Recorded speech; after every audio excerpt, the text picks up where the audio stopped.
This is Jonathan Agioff here for Pro Boxing Fans. Delighted to be joined by unbeaten lightweight 5-0 Otha Jones III.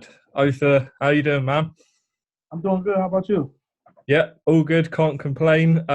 What's life like in Ohio, where you are right now? It's doing pretty good. Things are opening back up. Gyms are opening back up. We get back training. Getting back on track. What was the situation like in Ohio? How's it been sort of the past 3 months or so? Everything has been shut down. Couldn't really go nowhere.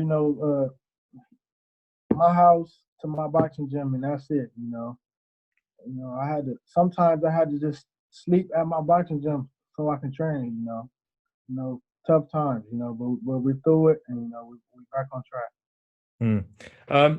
Before we sort of start on the boxing front, your top has kind of led me to the first question. I want to start with your wrestling career.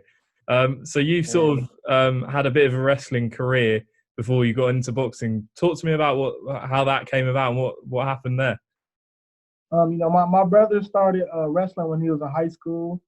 And, I was born and turned 4 years old, and I started wrestling at 4 years old.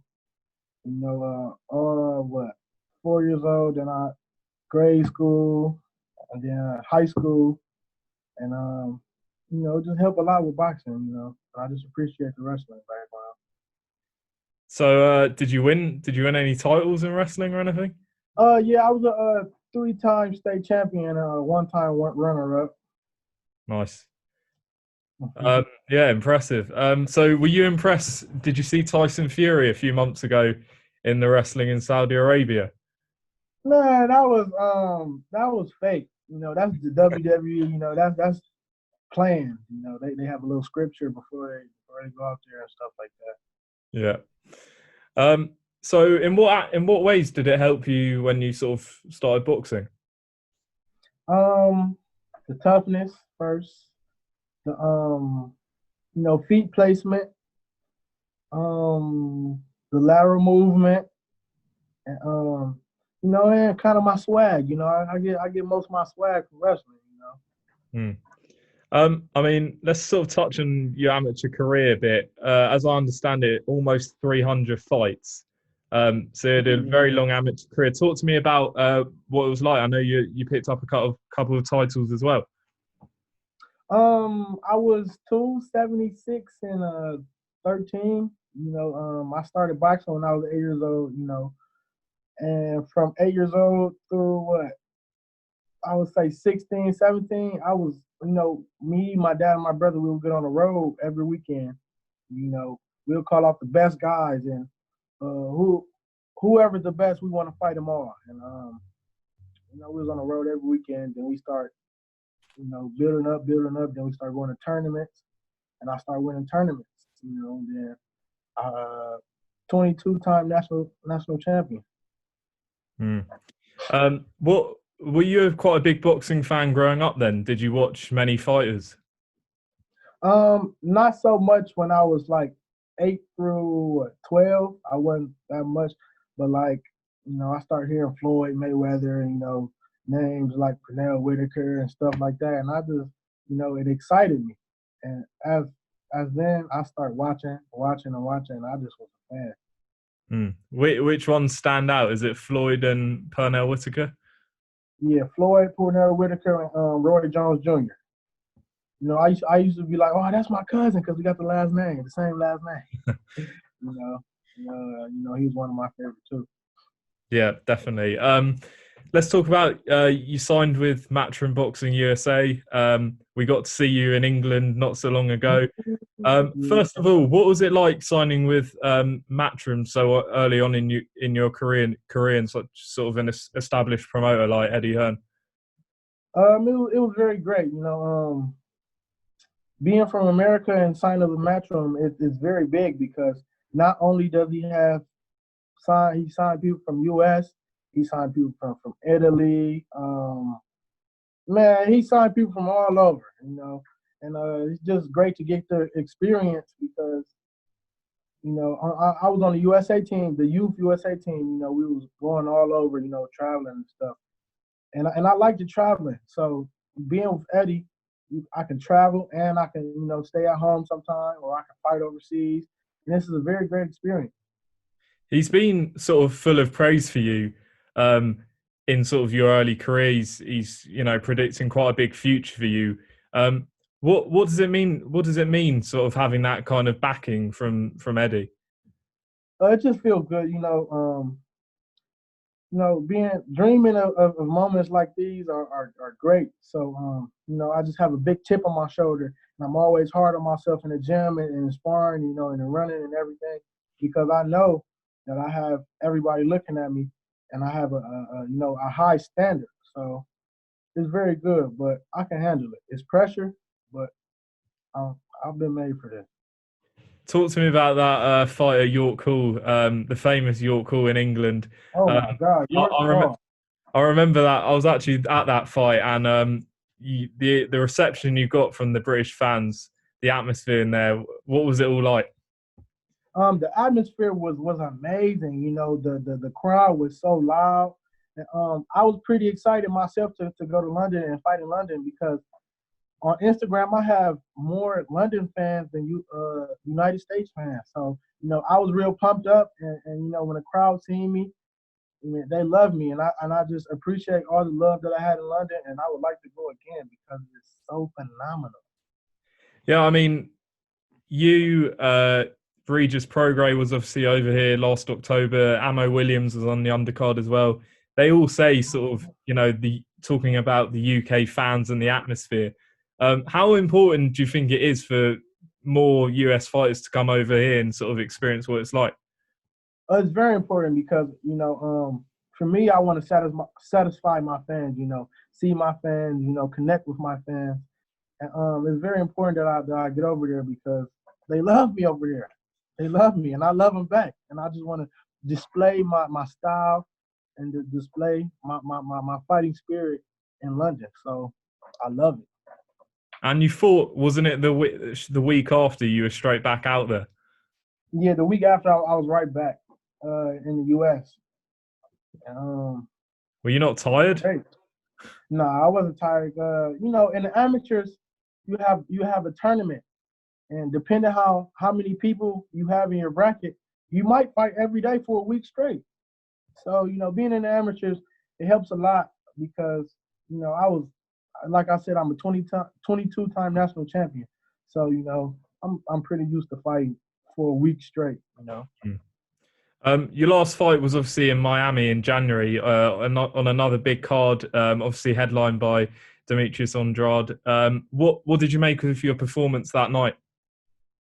It was a very, very good performance. I give myself an A.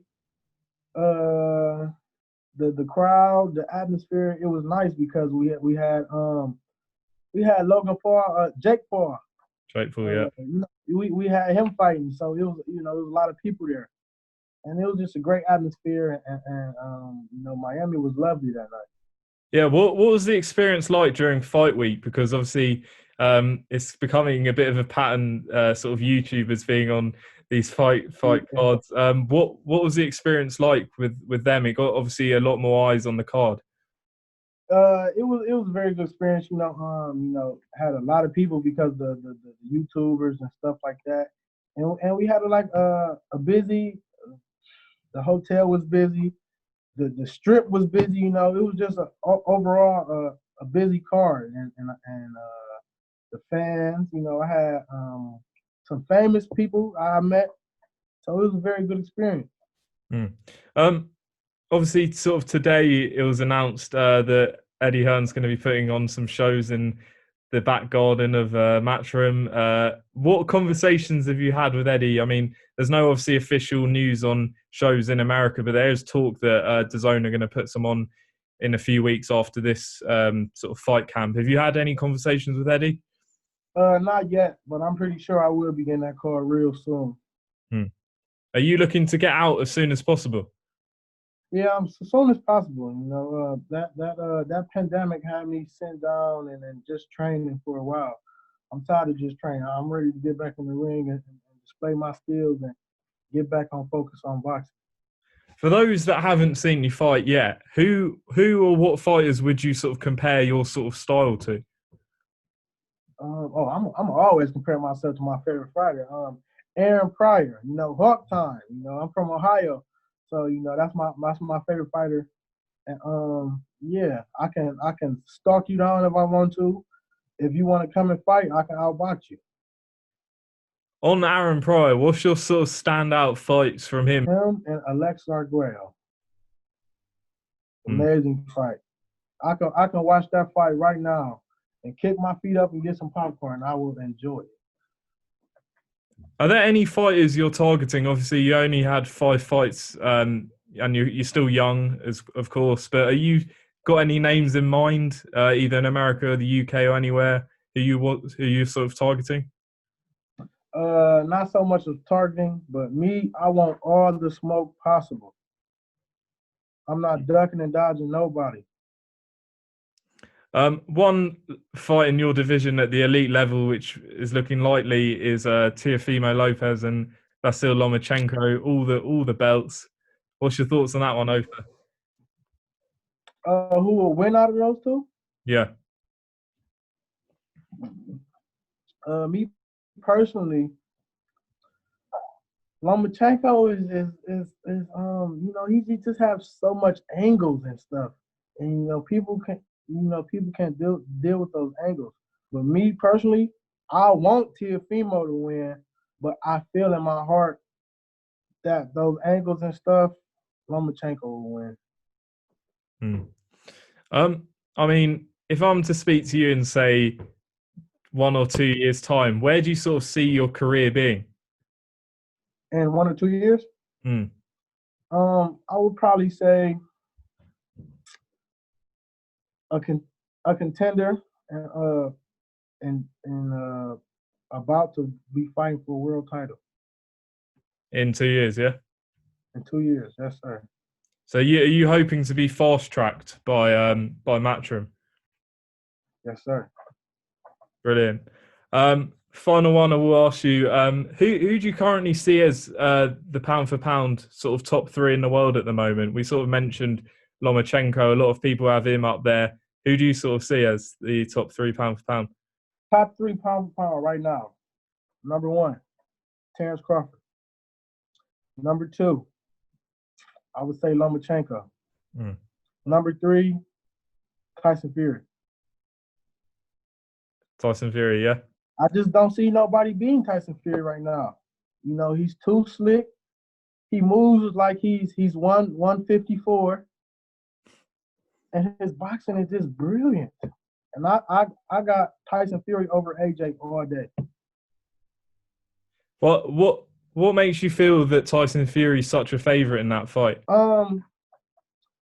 Just on the fact that AJ, you know, you know, he just fights. You know, I don't see no real raw talent. You know, Tyson Fury, you know, he's slick, you know, he got good agility, and he can box, or he can walk you down. That's Obviously, just, go on. Tyson Fury is the total package in the heavyweight that you want to see. Obviously, we saw the win over Deontay Wilder in February. How do you see the third fight going? After the second fight, I would say Tyson Fury, he'll get him out of there by the 8th round. I'm sad to say, hey, I'm from America, but I keep it real.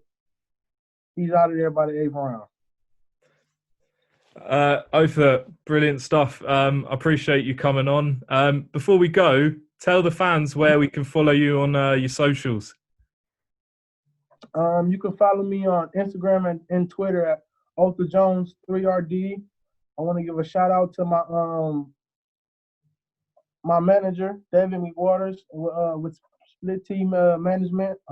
Shout out to my gym, Soul City. Shout out to my coaches, Otha Jones Jr. and Rashawn Jones. And shout out to my director, Sharisha Crockett. Great stuff. Otha, thanks very much for coming on, and hopefully when you've got some fight news, we'll catch up. For sure. Thank you.